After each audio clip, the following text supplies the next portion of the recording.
Badlapur railway station परिसरामध्ये एक धक्कादायक प्रकार घडलेला आहे। एक कुटुंब रिक्षातून जात होतं आणि त्यांनी रिक्षा चालकाला विनंती केली की आम्हाला पुढे सोडा, परंतु त्याच्यानंतर रिक्षा चालकाकडून आणि त्याच्या सर्व सहकार्याकडून त्यांना बेदम मारहाण झाली। एक लहान चिमुकलाही आपण बघू शकतो। या ताईलाही या मारहाणीमध्ये धक्का लागलेला आहे। काय घडलं, नेमकं काय घडलेलं? मी रमेशवाडीवरून आलो होतो। त्याच्यानंतर मी तिला सांगितलं तिकीट काउंटरवर जायचं आहे। ठीक है, तिकीट काउंटरवर गेला, उधर लेके नहीं गया तो इधर ही इससे छोड़ दिया। तो वो दारू पिया हुआ था, रिक्षा वाला दारू पीता दारू पिया था, पूरा दारू पिया था। तो मैं उसको बोला कि मेन काउंटर पे छोड़ दे, तो उसने वहां नहीं छोड़ के मुझे यहाँ छोड़ा।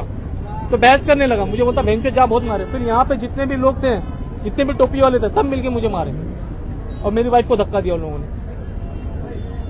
तुम्ही त्यांना फक्त एवढंच बोला की मला पुढे सोडा। पहिली शिवी कोणी दिली? हाँ, पहली शिवी तीन दिली होती, ऑटो वाले ने दिली होती। तुम्हाला पण धक्का लागला ताई? नेमकं काय धक्का, वो झगड़ा झगड़े में ना धक्का लगा मुझे। किती लोक होते तरी साधारण? 3-4 लोग थे, यहाँ पे भी खड़े थे। एक टोपी व्हाइट कलर का टोपी पहना था, बेल्ट निकाला था, बेल्ट मुझे मार मारला। पट्टा काढला होता इकडनं मला पट्टा काढला। पोलीस प्रशासन आता पोलीस या ठिकाणी आलेले आहेत, काय विनंती असेल पोलिसांकडे? काय सांगू आता, मला फक्त केस करायचा त्यांच्यावर। आता इकडे ना ऑटो स्टँड बंद करा। हे लोकांचा रिक्षाचा नंबर वगैरे आपण हो घेतला? आहे ना। किती लोक होते साधारण मारायला? किती लोक होते? 5-6 लोक होते। तुम्ही अचानक लगेच सगळ्यांना बोलले? एकच मारला, ब्लॅक कुर्ता घातलेला होता तो, आणि तो पडून गेला। दारू प्यायलेला तो? नाही नाही. तो नाही, तो सोबत होता त्यांचा। इथेच होता हे तो। ऑटो नंबर आहे वाचू नका, वाचू नका. MS05 DL 0547।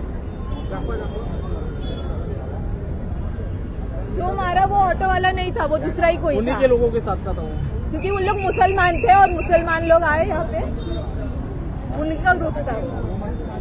नक्कीच आपण पाहिलं त्या ठिकाणी पोलिसांच्या माध्यमातून संपूर्ण परिस्थिती हाताळण्यासाठी प्रयत्न केले जातात आणि हे जे दादा आहे ते रिक्षाने उतरले, त्यांचं असं म्हणणं आहे की मी पुढे जाण्याची त्याला विनंती केली, परंतु त्यांनी शिवी दिली। त्याच्यानंतर 4-5 लोक आले, त्यांना मारहाण झाली आणि जे लहान बाळ घेऊन त्यांची जी पत्नी आहे तिलाही या ठिकाणी धक्काबुक्की झाल्याचं त्यांचं म्हणणं आहे। आणि आता पोलीस या ठिकाणी दाखल झालेले आहेत आणि संपूर्ण घडलेला प्रकार जो आहे तो पोलीस या संपूर्ण घटनेचा तपास करणार आहेत आणि जे कोणी आरोपी असतील, आपण रिक्षाचा नंबरही बघितला, त्यांच्याकडे रिक्षाचा नंबर आहे। काही प्रत्यक्षदर्शी आहे, हा मुलगाही तिथं होता, आणखीनही प्रत्यक्षदर्शी तिथं होते, यांनीही पाहिला संपूर्ण घटनाक्रम आणि त्याच्यानंतर आपण पोहोचत होता। पोलिसांच्या माध्यमातून संपूर्ण परिस्थिती नियंत्रणात आणण्यासाठी प्रयत्न केले जात आहेत आणि आता त्यांना पोलीस स्टेशनला बोलवलेलं आहे आणि या संपूर्ण घटनेचा तपास पोलीस प्रशासनाच्या माध्यमातून केला जाणार आहे। परंतु कुठेतरी आपण जर पाहिलं तर पुन्हा एकदा रिक्षा चालक जे आहे ते त्यांनी व्यवस्थित लोकांशी बोललं पाहिजे। जर तुम्हाला नाही जमत पुढे सोडणं तर व्यवस्थित लोकांशी बोलून त्यांना विनंती करून आपण बोलू शकता। त्यांना गावी जायचं होतं, मेलची तिकीट काढायची होती, त्यामुळे ते बोलले की आम्हाला पुढे फक्त तिकीट काउंटरची ती सोड, परंतु त्यांनी तिथं न सोडता वाद केला, शिवी घातली। त्याच्यानंतर 4-5 जणांनी मिळून